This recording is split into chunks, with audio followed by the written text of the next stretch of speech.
Doppler effect in light एक बहुत बड़ा एविडेंस है यूनिवर्स की एक्सपेंशन में। सो स्टूडेंट्स, हमने लास्ट लेक्चर में पढ़ा कि किस तरह से जब गैलेक्सीज हमसे दूर जाती है तो वो हमें रिफ्लेक्टिंग लाइट के पैटर्न में रेड शिफ्ट देती है, और रेड शिफ्ट उनके पैटर्न में होना इस बात की निशानी है स्टूडेंट्स कि वो हमसे दूर जा रही हैं, तभी तो उनके वेवलेंथ में हमें एक इंक्रीमेंट नजर आता है और उनकी इसी तरह फ्रीक्वेंसी हमें एक डिक्रीजिंग फ्रीक्वेंसी नजर आती है। ऑलराइट, इसी तरह स्टूडेंट्स जब हमसे गैलेक्सी करीब आ रही है तो हमें उनके लाइट स्पेक्ट्रम में ब्लू शिफ्ट नजर आता है। दैट्स मीन अब उनकी वेवलेंथ डिक्रीज हो रही है और फ्रीक्वेंसी इंक्रीज हो रही है। इसको हम एक ब्लू शिफ्ट का नाम देते हैं। तो स्टूडेंट्स, गैलेक्सीज के दूर जाना, that's mean expansion of universe में हम एक और फैक्टर बड़े मजे का अंडरस्टैंड करने की कोशिश करते हैं। चूंकि गैलेक्सीज हमने इतना तो यकीन कर लिया कि ये जो गैलेक्सीज है, ये जो यूनिवर्स है, ये हमसे दूर जा रही हैं, तो एक और फैक्टर इसी इंफॉर्मेशन के अंदर हम ऐड कर देते हैं। ओके, हम स्टार्ट करते हैं स्टूडेंट्स इस ग्राफ से। तो इससे पहले कि हम टॉपिक की तरफ जाएं और डेफिनेशन की तरफ जाएं, हम इस ग्राफ को अंडरस्टैंड करने की कोशिश करते हैं, क्योंकि अगर हमें ग्राफ या ये जो प्लॉटिंग डाटा है ये स्टूडेंट्स, ये अगर हमें समझ आ गए तो हमारे लिए मुश्किल काम नहीं रहेगा बाकी चीज को समझना। ओके, तो इस ग्राफ में स्टूडेंट्स हमें वाई एक्सिस में वेलोसिटी नजर आती है और इसके साथ ही इसका यूनिट नजर आ जाता है किलोमीटर पर सेकेंड। तो स्टूडेंट्स, अगर वेलोसिटी है तो ऑब्वियसली ये जो मूव कर रही है यूनिवर्स, ये जो मूव कर रही है गैलेक्सीज, इनकी वेलोसिटी होगी, जो कि हम अर्थ से ऑब्जर्व कर रहे हैं कि हमसे इतने दूर है और हमें हमसे इतनी वेलोसिटी से दूर जाती जा रही हैं। ऑलराइट स्टूडेंट्स, अगर हम एक्स एक्सिस पे फोकस करें तो हमें नजर आता है डिस्टेंस और इसके साथ ही यूनिट नजर आ रहा है MLY। स्टूडेंट्स, MLY होता क्या है? 1 बिलियन लाइट ईयर, या अगर आप इसको कहना चाहो तो ये मेगा लाइट ईयर भी हो सकता है। मेगा लाइट ईयर भी हो सकता है। आई होप सो कि ये दो चीजें आपको समझ आ गई होगी। अब ये लाइट ईयर का क्यों कॉन्सेप्ट इन्वॉल्व कर रहे हैं? क्योंकि हमने स्टूडेंट्स पढ़ा है लाइट ईयर के कॉन्सेप्ट में। हमने देखा कि जब एक लाइट 365 डेज लाइट की स्पीड से, अपनी स्पीड से मूव करती रहती है, तो जितना डिस्टेंस कवर करती है उसको हम 1 लाइट ईयर कहते हैं। ऑलराइट, अब चूंकि गैलेक्सीज हमसे बहुत दूर है स्टूडेंट्स, तो इसके लिए हमें डिफरेंट तरह के जो लाइट ईयर का है इसका डिस्टेंस इन्वॉल्व करना पड़ता है, चूंकि बड़े स्केल का ये एक डिस्टेंस है। ऑलराइट, अब स्टूडेंट्स अब स्टार्ट करते हैं। तो हम सबसे पहले देखते हैं कि एक गैलेक्सी जिसको हमने एक नंबर असाइन किया हुआ है NGC 1068, कोई गैलेक्सी होगी स्टूडेंट्स, ये हमसे 35 बिलियन लाइट ईयर दूर है और कितनी स्पीड से मूव कर रही है स्टूडेंट्स? ये मूव कर रही है 784 kilometre per second. That's mean 784 kilometre बहुत ज्यादा डिस्टेंस है। एक सेकंड के अंदर इतनी गैलेक्सी ये कवर कर लेती है। ठीक है, मानने वाली बात है, चलो मान लेते हैं। आगे चलते हैं स्टूडेंट्स, हम देखते हैं कि हमसे जो और दूर है गैलेक्सी, वो क्या कर रही है? वो 50 लाइट ईयर हमसे दूर है और वो 1120 किलोमीटर पर सेकेंड इस टाइप ऑफ स्पीड से चल रही है। इसका मतलब क्या हुआ स्टूडेंट? इसका मतलब है कि हमसे डिस्टेंस ज्यादा हुआ। जैसे जैसे डिस्टेंस ज्यादा होता जा रहा है अर्थ से, या एक गैलेक्सी को आप रेफरेंस मान लो, उस गैलेक्सी से दूसरी गैलेक्सीज का डिस्टेंस, या हमारी अर्थ से दूसरी गैलेक्सीज का डिस्टेंस, या आपस में डिस्टेंस, कोई भी कॉन्सेप्ट आप बना सकते हो। ठीक है, सारे कॉन्सेप्ट ठीक है। ये डिस्टेंस जैसे जैसे ज्यादा हुआ, आपने देखा इसमें ज्यादा हुआ डिस्टेंस, वैसे ही स्पीड इंक्रीज हो गई है। चले शायद 2 में गलत मामला हो जाए, हम अगली गैलेक्सी पे चलते हैं। हमने देखा कि इसमें मामला और बिगड़ चुका है और ये 1336 किलोमीटर पर सेकेंड है। दैट्स मीन स्टूडेंट्स कि जैसे जैसे डिस्टेंस इंक्रीज हो रहा है गैलेक्सीज के दरमियान या गैलेक्सीज का अर्थ के रेफरेंस से, वैसे वैसे स्पीड भी इंक्रीज होती जा रही है। ऑलराइट, हमने और दूर जाते हैं तो हमें और स्पीड इंक्रीज मिलती है, और इसके साथ ही हम लास्ट गैलेक्सी पे जाएं तो हम देखते हैं कि ये जो स्पीड है स्टूडेंट्स, ये और ज्यादा इंक्रीज हो गई है।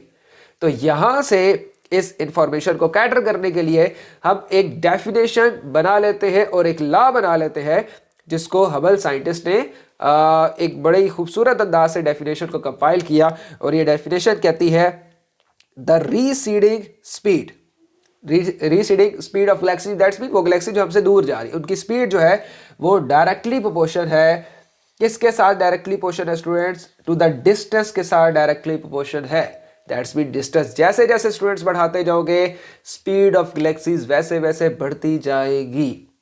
तो क्या मतलब निकला, हम बात को कब खत्म करते हैं कि जैसे जैसे स्टूडेंट्स यूनिवर्स में गैलेक्सीज के दरमियान स्पेसिंग इंक्रीज होती जाती है या वो हमसे दूर जाती रहती है, तो जितना हमसे दूर होती है उनकी स्पीड मल्टीपल टाइम्स उल्टा उल्टा इंक्रीज हो जाती है। So the receding speed of galaxy is directly proportional to the distance between them. Alright, तो जैसे जैसे फैलेगी दिस स्पीड और ज्यादा इंक्रीज होगी। अब यहाँ पे स्टूडेंट्स एक क्वेश्चन आता है कि क्या कौन से फैक्टर है जो इनकी स्पीड को इंक्रीज किए हुए हैं, ठीक है। तो मैं वो वर्ड नहीं बोलना चाहता और कंफ्यूज हो जाओगे, लेकिन स्टूडेंट्स कभी आपने सुना होगा डार्क मैटर, डार्क एनर्जी। तो ये डार्क एनर्जी है जो इन गैलेक्सीज को क्या करवा रही है, एक्सेलरेट करवा रही है। अब डार्क एनर्जी कहाँ से आ गई स्टूडेंट जी, आपके टॉपिक का हिस्सा नहीं है, लेकिन अगर आपको इंटरेस्ट है तो जरा डार्क मैटर, डार्क एनर्जी के बारे में यूट्यूब पे सर्च कर ले, गूगल पे सर्च कर ले, बड़े मजे मजे की इन्फॉर्मेशन मिल जाएगी। तो बहरहाल कहने की बात यह कि इन गैलेक्सीज को जो एक्सेलरेट करवा रही है ना वो डार्क एनर्जी है। अब हम डार्क एनर्जी की तरफ नहीं जाएंगे, ये आप लोग खुद जरा देख लो। ओके, तो स्टूडेंट्स अगर हम ग्राफ एक बनाना चाहें तो हमें समझ आ गई कि जो वेलोसिटी है ये डायरेक्टली प्रोपोर्शन है किस चीज के, गैलेक्सीज के दरमियान डिस्टेंस के।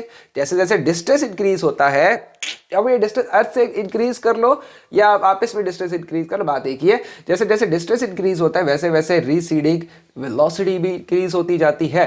तो जो चीजें डायरेक्टली प्रोपोर्शन होती हैं स्टूडेंट्स, उनका ग्राफ कैसे बनता है, उनका ग्राफ स्ट्रेट लाइन बनता है। तो ये देखिए जी बन गया स्ट्रेट लाइन। जैसे जैसे स्टूडेंट्स हम डिस्टेंस इंक्रीज कर रहे हैं स्पीड भी वैसे वैसे इंक्रीज होती जा रही है और हमें एक स्ट्रेट लाइन मिल गई। और इस स्ट्रेट लाइन को हम कहते हैं लीनियर कर्व कहते हैं, लीनियर कर्व कहते हैं, स्ट्रेट लाइन कर्व कहते हैं। और ये कॉन्सेप्ट किसने दिया स्टूडेंट्स, हबल ने कॉन्सेप्ट दिया। तो अभी तक हमने हबल की सिर्फ दो चीजें पढ़ी हैं, V directly proportional to D, जो कि हम ऊपर भी मैंने डिस्कस कर दिया कि वेलोसिटी जो है वो velocity of moving galaxy is directly proportional to the distance between the galaxy. Clear हो गया। सो अब आपको पता है स्टूडेंट्स कि अगर दो चीजें डायरेक्टली प्रोपोर्शनल हो, ठीक है, तो इनके दरमियान एक प्रोपोर्शनैलिटी का साइन आता है, एक प्रोपोर्शनैलिटी कांस्टेंट आता है।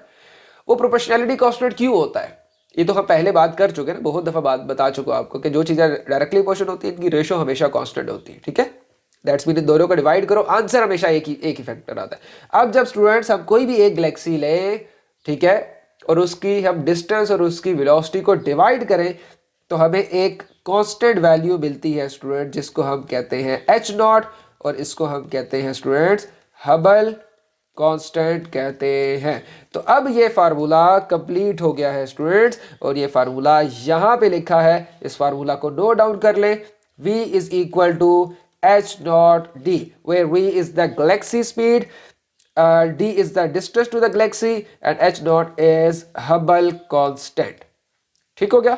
अब हबल कांस्टेंट क्या है इसके बारे में हम इंशाल्लाह पढ़ेंगे। तो सिंपल सी बात है, इस ग्राफ की स्लोप फाइंड आउट करोगे तो आपको h नॉट मिल जाएगा। Graph the slope of the velocity and distance graph will basically represent the value of the h naught which is the Hubble constant as well. Okay.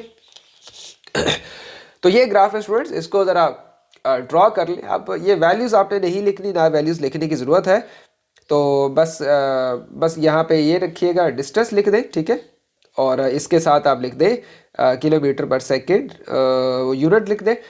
अब ये billion of parsec क्या है इसके बारे में हम पढ़ते हैं, अभी करीब पढ़ने लगे। बस आपने फिलहाल डिस्टेंस को लिखो, वेलोसिटी को लिखो, स्ट्रेट लाइन बनाओ और ये फार्मूला ऊपर लिख दो, और इसके साथ लिख दो कि स्लोप बेसिकली किस चीज़ को रिप्रेजेंट करती है, H not, that's mean Hubble constant को रिप्रेजेंट करती है। अब स्टूडेंट ज़रा इस लॉ को थोड़ा सा और मज़ीद इस पर ज़रा डेप्थ में जाते हैं कि ये है क्या, किस किस जगह पे काम आता है। ये जो यूनिट्स है, थोड़ा सा यूनिट्स को समराइज करते हैं, क्योंकि मैंने देखा था कि लास्ट ईयर पास पेपर में P2 के क्वेश्चन में एक वैल्यू आई हुई थी जिसमें यूनिट का ज़रा ध्यान रखना था बच्चों ने, ठीक है। तो अब ज़रा बेटा ध्यान से देखना है आप सब ने, ठीक है। तो आपको सबसे पहले दिया क्या है, ज़रा देखें। V तीन वेरिएबल है ना, V है, H है और D है। तो स्टूडेंट्स ये V क्या है, V बेसिकली क्या है, V is that basically represent how fast a galaxy is moving from us। इसके बारे में तो हम बात कर चुके हैं। लेकिन स्टूडेंट्स हबल कांस्टेंट में जो वेलोसिटी का यूनिट आप यूज करोगे स्टूडेंट्स, ये होगा kilometre s-1 kilometre per second. ये आप यूनिट एक प्रॉपर यूनिट आप इसका लेके चलोगे, किसका लेके चलोगे, वेलोसिटी का लेके चलोगे। ऑलराइट, हो गया, ठीक है, ओके। हबल कांस्टेंट में जाते हैं तो इसकी चीजें मैं आपको दो चीजें बताऊंगा। पहले मैं आपको डिस्टेंस समझा देता हूँ। यस, पहले मैं डिस्टेंस समझाता हूँ, ठीक हो गया स्टूडेंट। तो डिस्टेंस क्या है, the distance is usually measured in mega parsec. परेशान नहीं होना, बिल्कुल रिलैक्स हो जाए स्टूडेंट्स, कोई मसले परेशानी वाली बात नहीं, इजी है। अच्छा, ये खुद कर लेना जरा, H not is basically the ratio of the speed, ठीक है।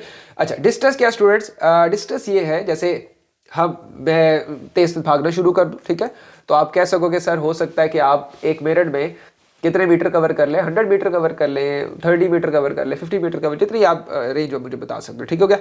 लेकिन अगर यही मैं बाइक पे ट्रैवल करूंगा या कार पे ट्रैवल करूंगा तो आप कहेंगे सर आप 1 घंटे में 60 किलोमीटर कवर कर सकते हैं। कंप्लीटली एग्री, ठीक है। लेकिन अगर यही मैं एयरक्राफ्ट में मूव करूंगा तो आप कहेंगे सर आप इतने मेगा मीटर कवर कर रहे हैं, ठीक हो गया, आप इतने गीगा मीटर कवर कर रहे हैं, दैट्स मीन आप यूनिट इंक्रीज कर दोगे। लेकिन अगर लाइट मूव करेगी 365 डेज स्टूडेंट्स, तो आप क्या कहोगे, आप ये कहोगे सर ये जो डिस्टेंस है जो कि लाइट 365 डेज वन ईयर में कंप्लीट करती है, इस डिस्टेंस को हम एक यूनिट से रिप्रेजेंट करते हैं जिसको हम कहते हैं 1 लाइट ईयर, ठीक है। ये कब पढ़ाया था, ये पहले 2 लेक्चर में लाइट ईयर का कॉन्सेप्ट मैंने समझा दिया था, ओके। अब जरा स्टूडेंट्स टॉपिक में वापस आओ।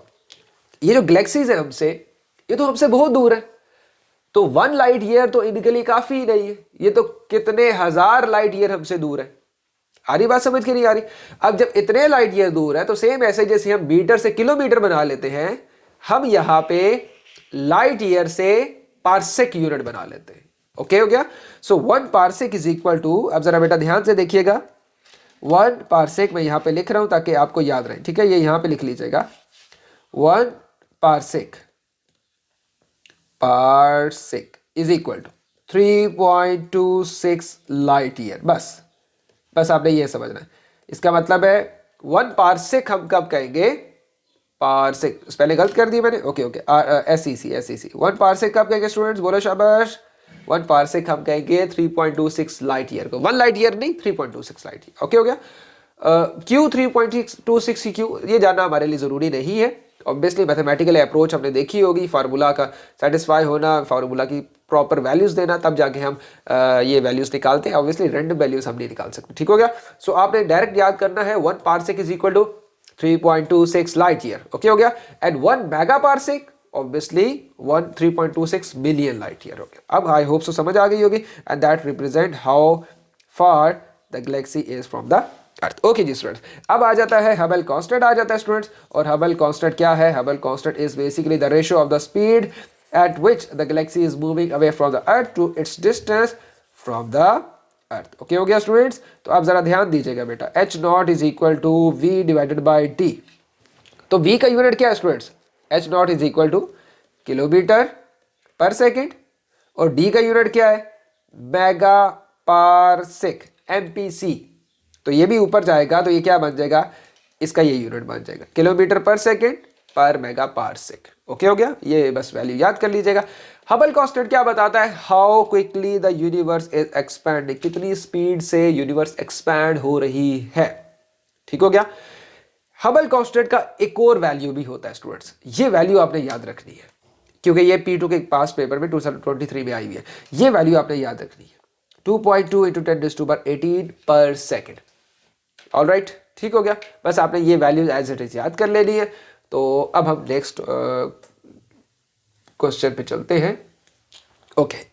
अब इस क्वेश्चन में स्टूडेंट्स ये कहता है the Hubble constant is measured to be 75 kilometre per second per mega parsec, okay. So calculate the galaxy that is located 20 megaparsec away from the Earth from the Hubble's law, according to the Hubble's law. So you have to find out the Hubble constant, and you are given with the distance that is represented with d, and you know the value that is 20 MPC. All right, and you have to find out what you have to find out. You have to find out the speed of a particular galaxy. So v is equal to, formula बोले जी, v is equal to H not D, you have to find out v। So H not की value क्या होगी students, H not की value है 75, multiply कर दो, किससे मल्टीप्लाई करोगे, डिस्टेंस कितना है स्टूडेंट्स, दिस वन।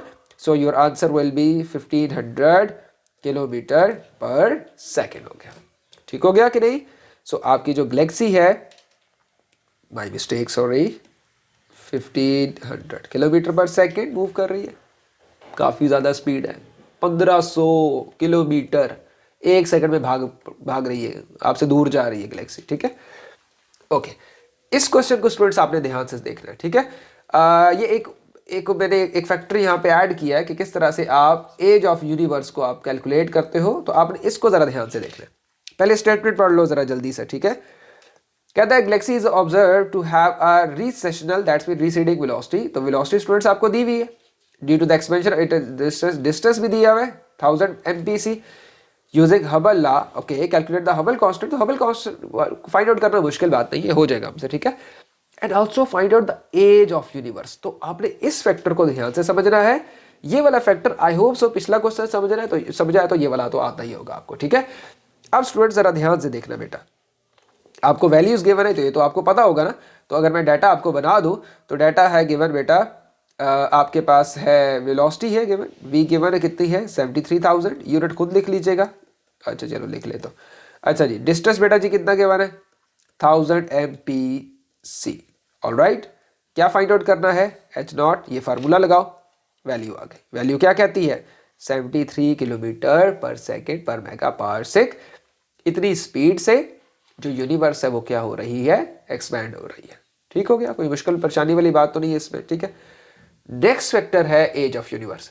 याद रखिएगा स्टूडेंट्स, एज ऑफ यूनिवर्स हमेशा रेसिप्रोकल है, किस चीज का, हबल कांस्टेंट का। तो जो कांस्टेंट स्टूडेंट्स आपके पास आएगा आपने उसका रेसिप्रोकल ले लेना है, और अगर आप रेसिप्रोकल लोगे स्टूडेंट्स तो आपके पास एज ऑफ यूनिवर्स आ जाएगी। ठीक हो गया। अब बेटा देखो जरा, कहानी समझो जरा। आपके पास क्या आ गया 1/75 किया आपने, तो आपके पास आंसर आ गया 13.7 बिलियन लाइट ईयर्स। इसका मतलब है हमारी यूनिवर्स की जो एज है वो कितनी है 13.7 या 13.8 बिलियन ईयर्स है। ठीक हो गया। अब इसमें बहुत सी थेरीज चली हुई है स्टूडेंट्स, अगर आप गूगल पे सर्च करोगे तो कहीं पे आपको ये वैल्यू कम मिलेगी, कहीं पे ज़्यादा मिलेगी। लेकिन मेरे ख्याल से ये जो क्वेश्चन मॉडिफाई किया गया है ये according to the latest research की फॉर्म में किया गया, ठीक है। तो मेरे ख्याल से ये एक्यूरेट है, आप इसी को लेके चलोगे तो आपको पता चल गया कि एज ऑफ यूनिवर्स कितनी है 13.8 बिलियन ईयर्स है। ऑलराइट, बहुत ज़्यादा है यार ये तो। और इसके अलावा आप एज ऑफ यूनिवर्स कैसे फाइंड आउट करते हो, अगर आपको H0 की वैल्यू गिवन हो उसका रेसिप्रोकल ले ले तो एज ऑफ यूनिवर्स आ जाती है। तो बाकी चीज़ें आई होप सो कि आप अंडरस्टैंड कर पाए होगे। और ठीक हो गया। तो नेक्स्ट फिर हम इंशाल्लाह नेक्स्ट लेक्चर में स्टार्ट करते हैं। तो यहाँ तक ये लेक्चर काफ़ी हो गया। ओके बेटा, ख्याल रखिएगा, अल्लाह हाफिज़, टेक केयर।